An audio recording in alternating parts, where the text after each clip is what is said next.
of income. Students, this is a very important chapter. Exams में भी ये बहुत ज़्यादा आता है एंड डिफरेंट वे से इसको पूछा जाता है.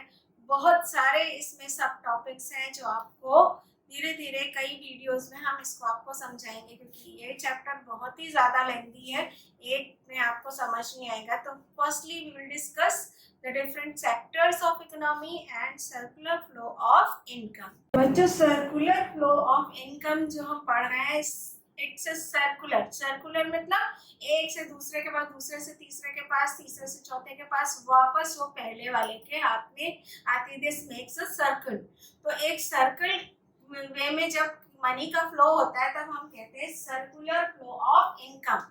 किसी भी इनकम का फ्लो एक दूसरे से पास जाता हुआ लास्ट में फाइनली वो फर्स्ट वन के पास वापस आ जाता है. अब ये फ्लो कहाँ कहाँ होता है, किन किन के बीच में होता है, दैट इज द. अब ये फैक्टर्स जनरली होता है हमारा जो पहले के लोग मानते थे, वो ये मानते थे कि 3 सेक्टर्स हैं. किसी भी इकोनॉमी में 3 सेक्टर्स होते हैं. Primary sector, secondary sector and tertiary sector. आप सबने पढ़ा होगा. प्राइमरी सेक्टर होता है एग्रीकल्चरल, फिशिंग, माइनिंग, ये सारी चीजें आती हैं प्राइमरी सेक्टर में. सेकेंडरी होता है मैन्युफैक्चरिंग सेक्टर से रिलेटेड, लाइक गुड्स एंड मतलब गुड्स किसी चीज का प्रोडक्शन करना. जैसे आपका पास क्लोथ बनाते हैं तो क्लोथ का हो गया, शुगर केन से शुगर बनाते हैं तो ये हो गया किसी भी चीज का प्रोडक्शन, फर्दर प्रोडक्शन. मतलब आप जो प्राइमरी गुड को लेते हैं उनसे डायरेक्टली उनका सेल न करके उनसे कोई नई चीज का प्रोडक्शन करते हैं, किसी नई चीज को मैन्युफैक्चर करते हैं, तो वो सेकेंडरी सेक्टर आता है. एंड फाइनली टर्शियरी सेक्टर, इसमें सर्विसेज आती हैं, लाइक डॉक्टर्स की सर्विसेज, लॉयर्स की सर्विसेज, किसी भी सर्विसेज, किसी भी तरह की टीचिंग जैसे हम कर रहे हैं तो टीचिंग की सर्विसेज. इन सारे सेक्टर्स के बीच में मनी फ्लो होता है या इनकम का फ्लो होता है. लेकिन अभी जो नए मॉडर्न इकोनॉमी में हो गया है, जो मॉडर्न इकोनॉमी में है, ये आपका मॉडर्न डिवीजन है. इसमें हम 5 सेक्टर्स जनरली हम कहते हैं, क्योंकि ये प्रैक्टिकल वे में समझाया गया आपको. हाउस होल्ड सेक्टर, सबसे पहले फ्लो कहाँ होता है, हाउस होल्ड सेक्टर, क्योंकि हाउस होल्ड सेक्टर जो है वो अपनी सर्विसेज को प्रोवाइड करता है. किस वे में, चाहे वो लेबर के वे में, चाहे लैंड देता है तो उसके बदले में उसको रेंट मिलता है.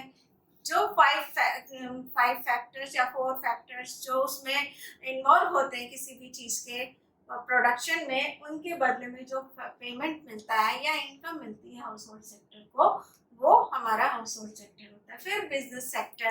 बिजनेस सेक्टर में इनकम कैसे जाती है, जब किसी चीज का प्रोडक्शन होता है तो उसके लिए रॉ मटेरियल परचेज करना होता है. अब रेंट तो इनसे लैंड ले ली, लेकिन लैंड लेने के बाद में मशीन चाहिए होती हैं और भी बहुत सारी चीजें चाहिए होती है, तो वहाँ पे इनकम का फ्लो बिजनेस सेक्टर कहलाता है. फिर गवर्नमेंट सेक्टर में, गवर्नमेंट सेक्टर कैसे करता है, जो प्रोडक्शन होता है उन पर टैक्सेस लेता है, या अगर उसको लगता है नहीं इस कंपनी को प्रमोट करना चाहिए, इसको बढ़ाना चाहिए, तो वो उन कंपनीज पे सब्सिडीज भी देता है. तो इस तरह से गवर्नमेंट सेक्टर में फ्लो होता है. फिर आता है rest of the world. Rest of the world में क्या होता है, इंपोर्ट एंड एक्सपोर्ट. ठीक है, तो या तो हमारे पास इनकम आती है या इनकम जाती है. अगर हम इंपोर्ट करते हैं तो इनकम फॉरेन कंट्री में जाती है, अगर हम एक्सपोर्ट करते हैं तो इनकम हमारी कंट्री में आती है.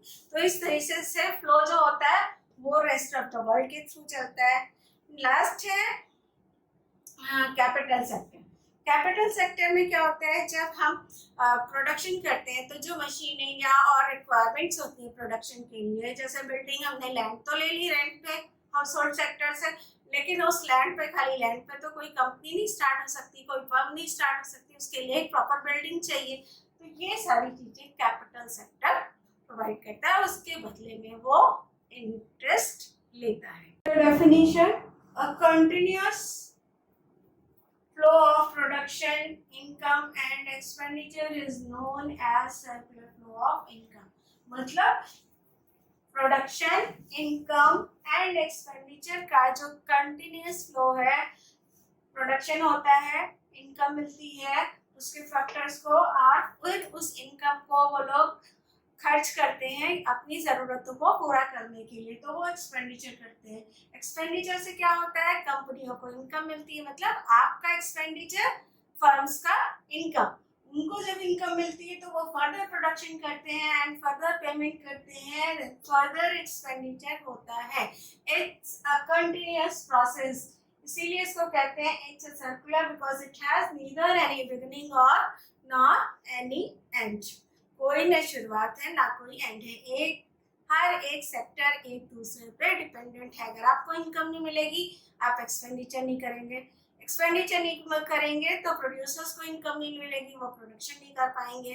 तो क्या मतलब है, हर एक, क्योंकि आपको इनकम चाहिए, क्योंकि आपको अपनी ज़रूरतों को पूरा करना है, अपनी ज़रूरतों को पूरा करने के लिए एक्सपेंडिचर किस पे करेंगे, जो प्रोड्यूसर प्रोडक्शन करते हैं, तो इसके लिए प्रोड्यूसर्स को इनकम मिलती है और वो फिर से प्रोडक्शन के लिए तैयार हो जाते हैं।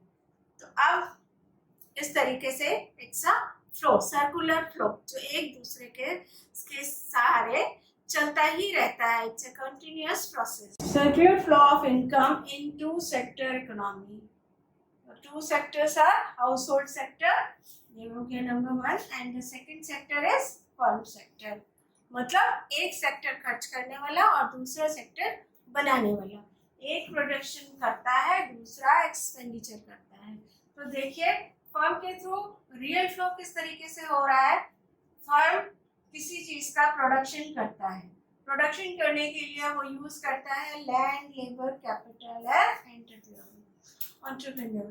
तो ये चीजें मिल करके किसी भी गुड्स एंड सर्विसेज को बनाती है।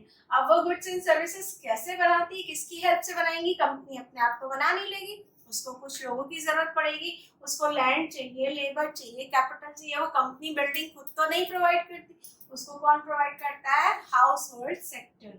House hold sector factor services देती है अपनी, किसको देती है, फर्म सेक्टर को। फर्म सेक्टर क्या देता है फिर house hold sector, goods and services. Goods and services सब देगा हाउस होल्ड सेक्टर को। देखिए हाउस होल्ड सेक्टर को ये क्या दे रहा है, फॉर गुड्स एंड सर्विसेज, और हाउस होल्ड सेक्टर क्या दे रहा है फर्म सेक्टर को, अपना एक्सपेंडिचर। जो गुड्स एंड सर्विसेज वो इसको दे रहा है, वो गुड्स एंड सर्विसेज यूज करता है हाउस होल्ड सेक्टर। अब गुड्स एंड सर्विसेज उसने प्रोड्यूस तो की, वो प्रोड्यूस कैसे की, किसकी हेल्प से, हाउस होल्ड सेक्टर ने जो उसको फैक्टर सर्विसेज दी। ठीक है, जो house hold sector factor services माने लैंड प्रोवाइड कर रहा है house hold sector, labour provide कर रहा है house hold sector, capital provide कर रहा है house hold sector and entrepreneur provide कर रहा है हाउस होल्ड सेक्टर। यानी कि सारी की सारी factor services household sector दे रहा है फर्म सेक्टर को। तो फर्म सेक्टर प्रोडक्शन कर रहा है गुड्स एंड सर्विसेज को, का किसके लिए, हाउस होल्ड सेक्टर के लिए। अब इन दोनों चीजों के बदले में एक दूसरे को क्या मिल रहा है, इन्होंने house hold sector factor services तो दी हाउस होल्ड सेक्टर ने, लेकिन वो क्यों देगा, कोई किसी को ऐसे ही तो चीजें नहीं देता, वो इसलिए देता है क्योंकि उसको पेमेंट चाहिए होता है। कंपनी इन सर्विसेज के बदले में उसको फैक्टर पेमेंट्स देती है, यानी कि हाउस होल्ड सेक्टर को क्या मिला, पैसे मिले। पैसे किस लिए मिले, क्योंकि उसको अपनी ज़रूरतें पूरी करनी है। अपनी ज़रूरतें पूरी करनी कैसे, गुड्स एंड सर्विसेज के ऊपर एक्सपेंडिचर करके, उनको यूज करके। वो यूज कैसे करेगा, जब उनको परचेज करेगा, यानी कि उनके ऊपर एक्सपेंडिचर करेगा। जब वो एक्सपेंडिचर करेगा तो क्या होगा, फिर से ये फैक्टर सर्विसेज को खरीदेंगे हाउस होल्ड सेक्टर से, फिर उनका पेमेंट करेंगे, फिर वो एक्सपेंडिचर करेंगे, फिर प्रोडक्शन होगा। इस तरीके से ये सर्कल चलता रहता है। तो ये आपका था किस तरह से इनकम का फ्लो होता है हाउस होल्ड और फर्म सेक्टर्स के बीच में। स्टूडेंट्स, इसी मॉडल के थ्रू हम टाइप्स ऑफ सर्कुलर फ्लो भी डिस्कस कर सकते हैं, जो कि एक वेरी इंपॉर्टेंट टॉपिक कह सकते हैं आपको एग्जाम्स के लिए। वो बहुत ही शॉर्ट में पूछा जाता है कि what is the distinction to. तो ये कौन सा होता है? Types of circular flow of income. ठीक है, ये क्या होते हैं? दो तरीके के, एक होता है रियल फ्लो और दूसरा होता है मनी फ्लो।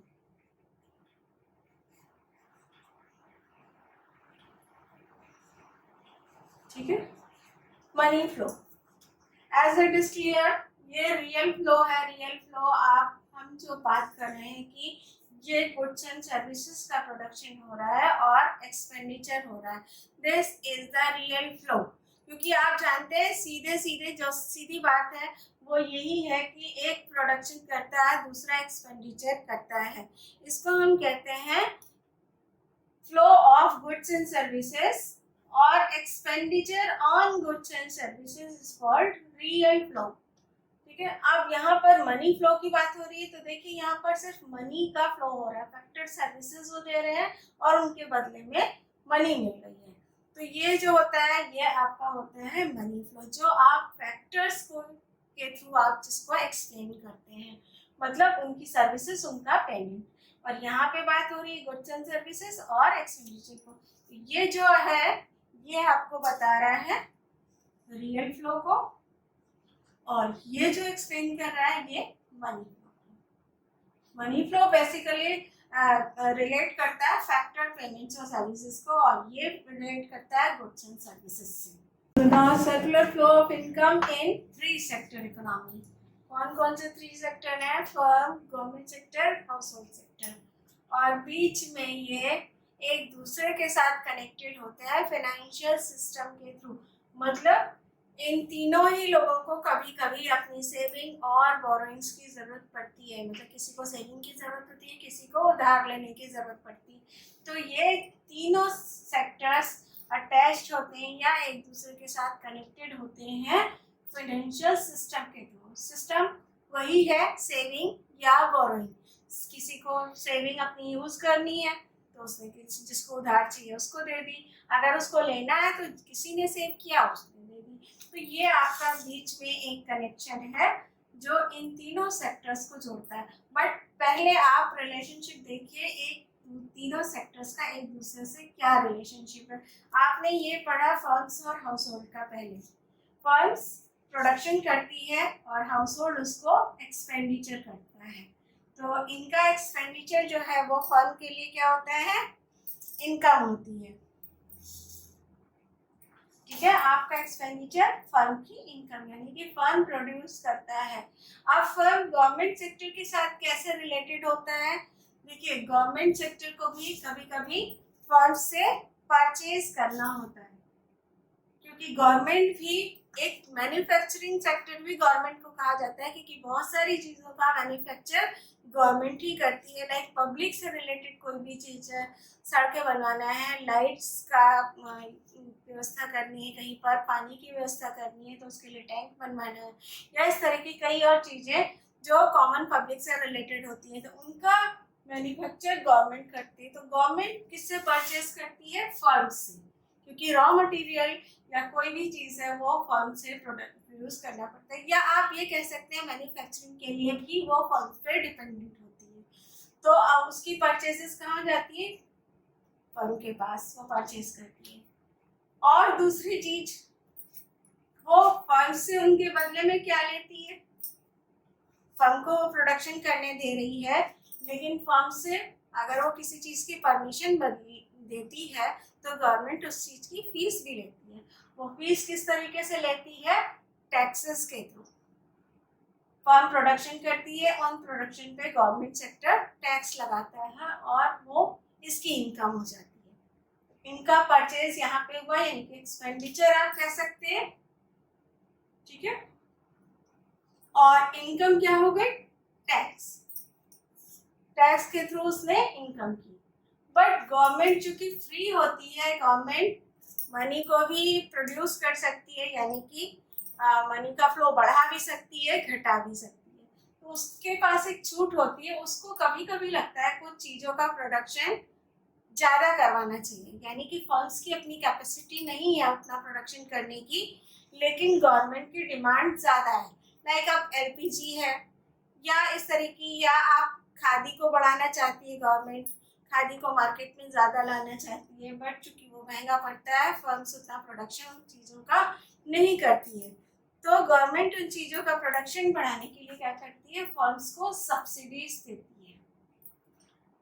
ठीक है, तो ये सब्सिडी भी फर्म्स के लिए एक इनकम का काम करती है, मतलब उनका इनडायरेक्टली सोर्स ऑफ प्रोडक्शन बढ़ जाता है। तो सब्सिडीज और गवर्नमेंट का जो एक्सपेंडिचर होता है वो फर्म्स के लिए इनकम होता है, और वो गवर्नमेंट को इनके बदले में टैक्स देती है। तो ये रिलेशनशिप हो गया फर्म और गवर्नमेंट सेक्टर के बदले। अब गवर्नमेंट सेक्टर का हाउस होल्ड से क्या रिलेशनशिप होता है, ये दोनों एक दूसरे से किस तरीके से कनेक्टेड होते हैं। देखिए, जो सर्विसेज हाउस होल्ड फर्म्स को प्रोवाइड करता है, उसी तरीके से हाउस होल्ड गवर्नमेंट सेक्टर को भी सर्विसेज और अपनी क्या कहते हैं, अपनी सर्विसेज प्रोवाइड करता है। उन सब सर्विसेज के बदले में गवर्नमेंट उनको पेमेंट्स भी देती है और कई तरीके की सर्विसेज भी देती है, क्योंकि कई बार अगर गवर्नमेंट हाउस होल्ड सेक्टर से काम लेती है तो उनको फ्री ऑफ एजुकेशन कर देती है और मेडिकल सर्विसेज फ्री कर देती है, तो गवर्नमेंट उनको पेमेंट और सर्विसेज प्रोवाइड करती है, या कोई कंपेंसेशन है, हाउसिंग अलाउंस है, इस तरह की कई चीज़ें हैं वो सर्विसेज के रूप में गवर्नमेंट हाउस होल्ड सेक्टर को देती है। तो ये इनके पास इनकम के रूप में आता है। अब इनसे लेती क्या है, टैक्स। जो इनकम गवर्नमेंट आपको देती है उस इनकम पर या आपके कंजम्पशन पर गवर्नमेंट टैक्स लगाती है। जो भी आप कंज्यूम करते हैं, जो भी इनके पेमेंट के बदले में, या डायरेक्ट इनकम, डायरेक्ट टैक्सेस भी होते हैं जो डायरेक्टली इनकम पे ही लगाती है, मतलब किसी भी तरह का टैक्सेस के फॉर्म में वो आपसे इनकम के रूप में फर्दर, मतलब अपने फर्दर एक्सपेंडिचर के लिए इनकम लेती है। दूसरा क्या होता है, ट्रांसफर पेमेंट्स।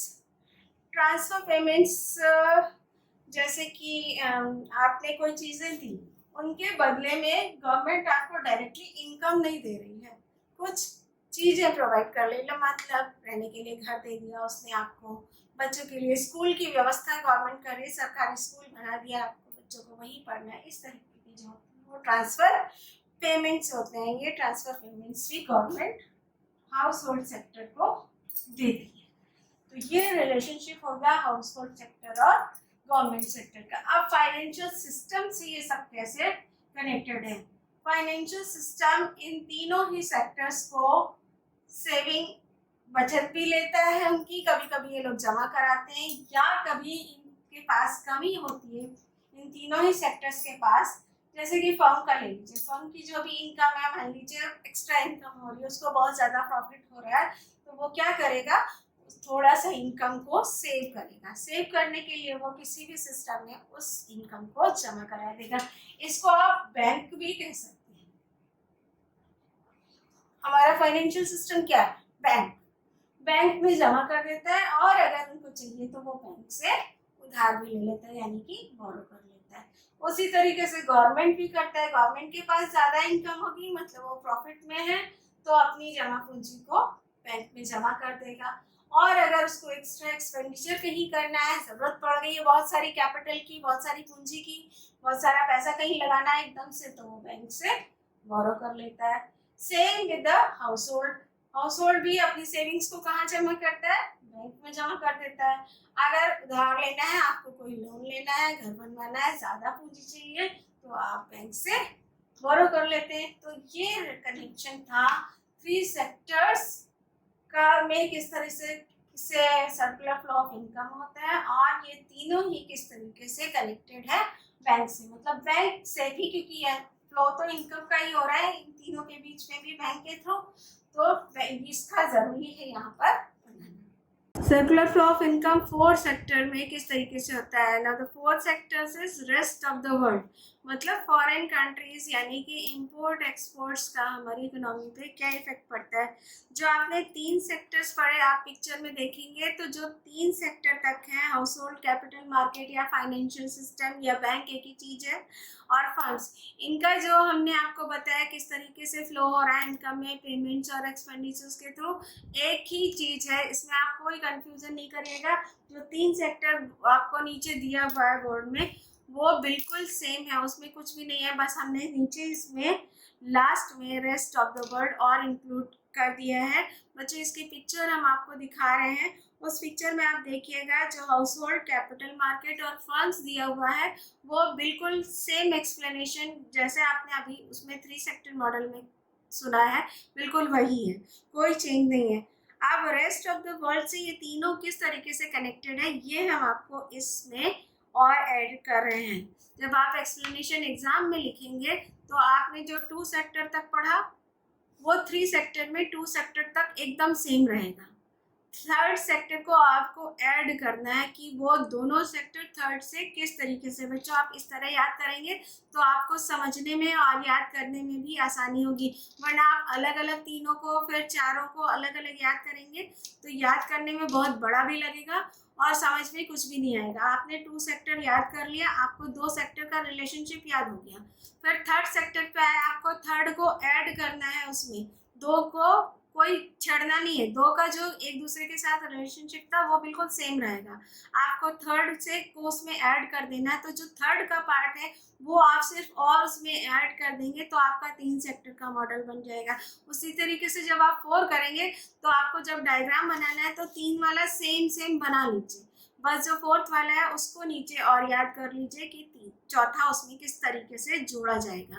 बस इस तरीके से आप याद करेंगे, आपको ये सर्कुलर फ्लो बहुत आसान लगेगा, क्योंकि बच्चों को सर्कुलर फ्लो याद नहीं हो पाता, वो कहते हैं 4 कैसे लिखे, 3 कैसे लिखे, मैम ये कैसे होगा, मैम ये कैसे होगा। तो ये चीज़ आपको याद रखनी है कि 2 से 3 पे जब आएंगे सिर्फ आपको एक सेक्टर याद करना है, और 4th में आएंगे फिर आपको सिर्फ 4th वाला याद करना है और 3 में उसको जोड़ देना है।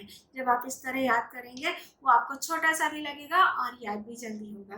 तो देखिए क्या करना है, देखिए सबसे पहले कैपिटल मार्केट या फाइनेंशियल सिस्टम या बैंक से किस तरीके से rest of the world attach करता है। Rest of the world bank को क्या देता है, लोन्स देता है। कभी कभी हम बाहर की कंट्रीज से भी लोन लेते हैं क्योंकि हमें ज़रूरत पड़ती है, जैसे अभी कोरोना के टाइम पे ही कभी वैक्सीन के लिए चाहिए, कभी किट्स के लिए चाहिए, कभी किसी चीज़ के लिए चाहिए, हमने फॉरेन कंट्रीज से बहुत सारी मदद ली है।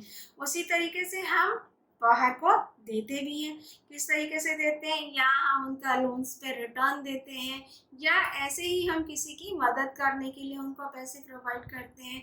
तो ये जैसे हम लेते हैं वैसे ही हम देते भी हैं।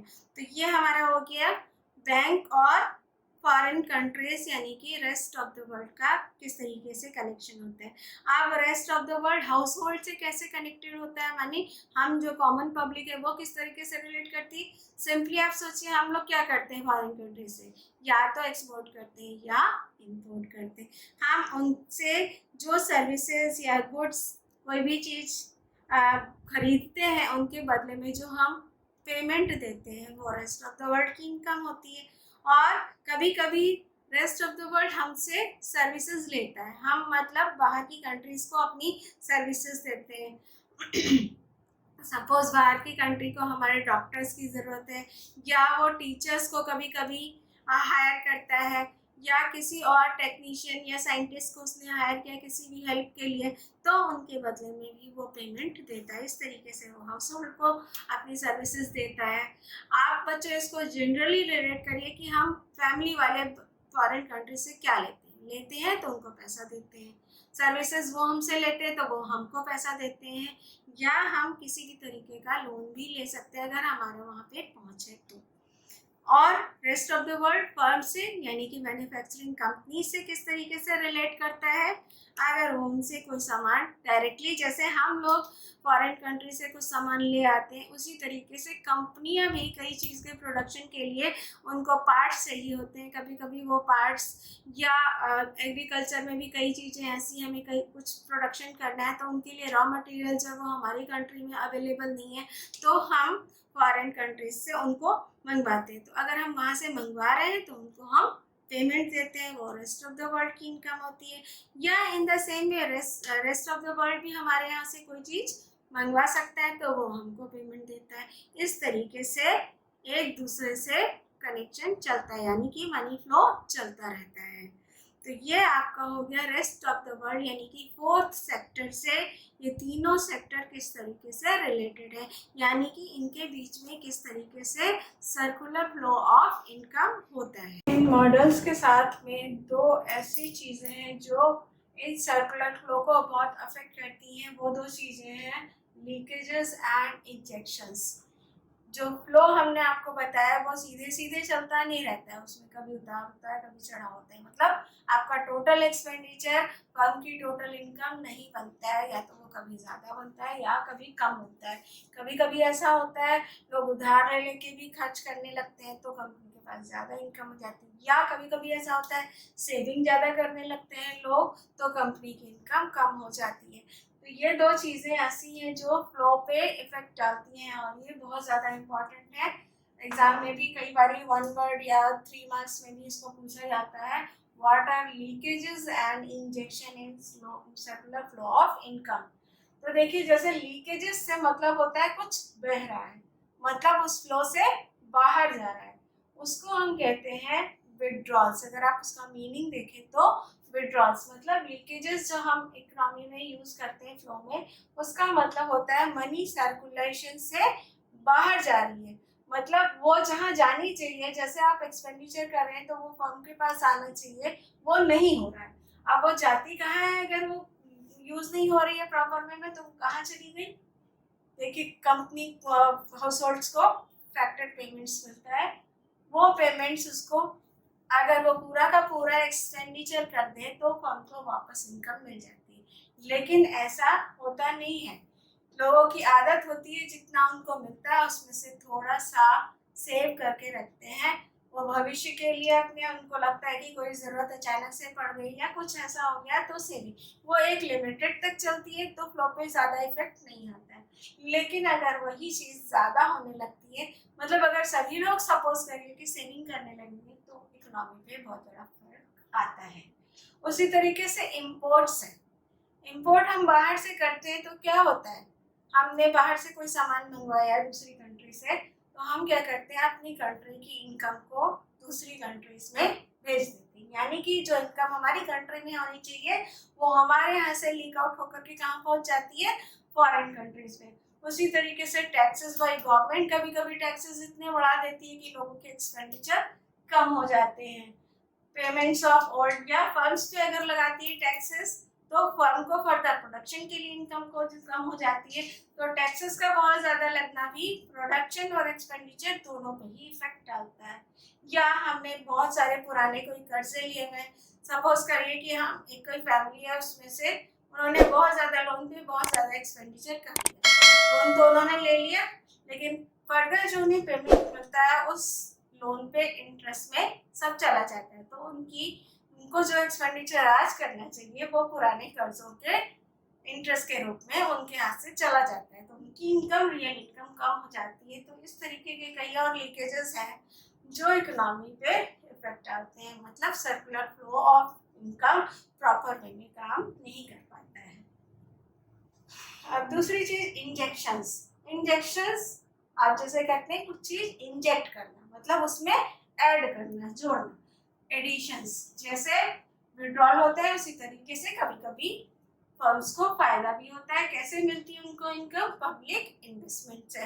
पब्लिक की सेविंग ज्यादा है तो वो इन्वेस्ट कर रही है, या वो गवर्नमेंट को कर्जा दे रही है या वो बैंक को दे रही है, तो बैंक फर्दर वे में उसको इन्वेस्टमेंट के रूप में यूज कर लेता है। उसी तरीके से प्राइवेट भी होते हैं।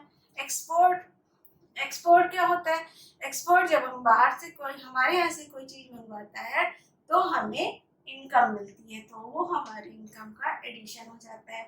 उसी तरह से कंजम्पशन एक्सपेंडिचर मैंने कहा था, अगर आपको एक्सपेंडिचर नहीं करता है तो कंपनी को इनकम नहीं मिलती, लेकिन अगर आप कंजम्पशन एक्सपेंडिचर कर रहे हैं तो कंपनीज को एडिशन होता है, मतलब आपका एक्स्ट्रा एक्सपेंडिचर कंपनी की एक्स्ट्रा इनकम।